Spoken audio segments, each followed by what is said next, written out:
Hello and welcome to my digital marketing podcast. Today I'm going to be analysing Dove's Real Beauty Sketches campaign, which was released in April 2014 as a follow-on from their For Real Beauty campaign. I have chosen this campaign to analyse because it's always been one that stood out for me because it really touched on my emotions. So, what were the objectives of this campaign? In 2004, the For Real Beauty campaign launched because Dove found that only 2% of women classified themselves as beautiful, which is crazy. At the time of this, the Dove brand was seen to be old and unchanging, and Dove had to appeal to target markets better to stop the brand going into decline, which they did by redefining the word beautiful for women. Their campaign needed to be relevant to target younger women so they would resonate with the brand and increase sales. The Sketches campaign was a follow-on from this initial campaign, but was developed to capture that middle-aged women demographic through content marketing. The content was relevant and consistent to the audience, and allowed women to relate to Dove, which enhanced their brand love and loyalty for them. Of course, there are numerous strengths of this campaign. However, I believe that there are three strong advantages that mostly contributed to the success. Out of the 3.2 billion people who have internet access, more than 1 billion are accessing YouTube videos. Therefore, Dove releasing the campaign on YouTube allowed them to release it in the most influential form, which is a video. YouTube allows you to quickly scroll through content and share what you like. Sharing content with people and having discussions about it leads to a psychological sense of community.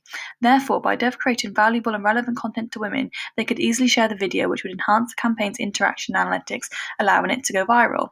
Secondly, Dove created the campaign as a social object by touching on women's self-esteem. By using the girl power concept in the campaign, it put Dove on the customer side and allowed people to trust them as a brand. Therefore, the strong content marketing of the video touched on people's emotions, and women connected with other women through sharing the social object. This then became link bait for women as they started to share it on numerous platforms, making the campaign go viral. Despite the campaign being very successful, like everything in life, there are a few weaknesses that I would like to highlight.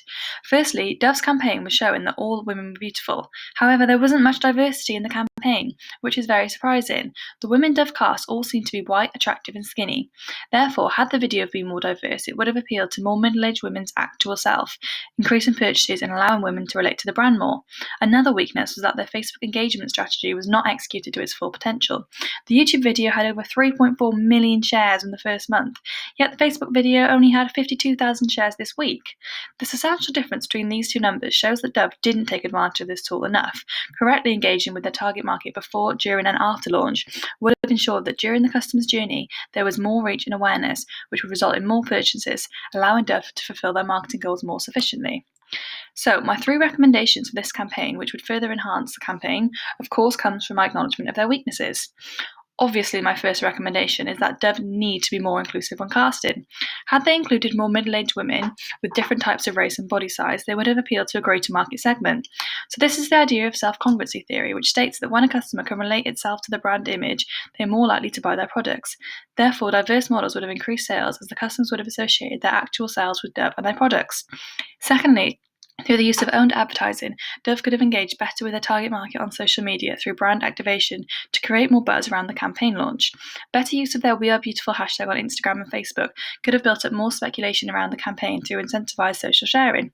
For example, on Instagram, Dove could have challenged women to post a photo of themselves that shows their true beauty and caption it with the We Are Beautiful hashtag. This would have boosted engagement through increasing user-generated content. And finally, engaging with opinion leaders from Instagram such as Jessie King and Grace Beverly, who solely focus their accounts on promoting self-love, would resonate with Dove's message that all women are beautiful.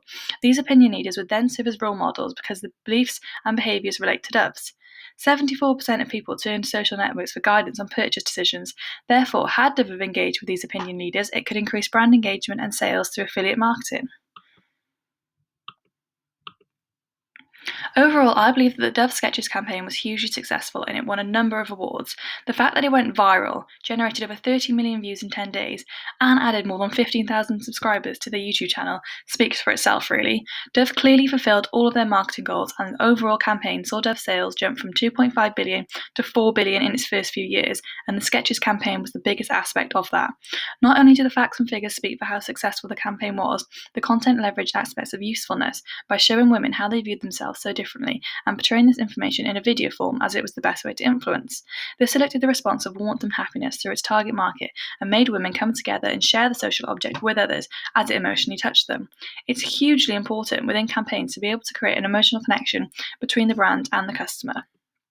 So, there you have it. This was my analysis on Dove's For Real Beauty Sketches campaign. Thank you for listening to my podcast, and don't forget to subscribe to my channel, as next week I will be analysing another campaign. See you then!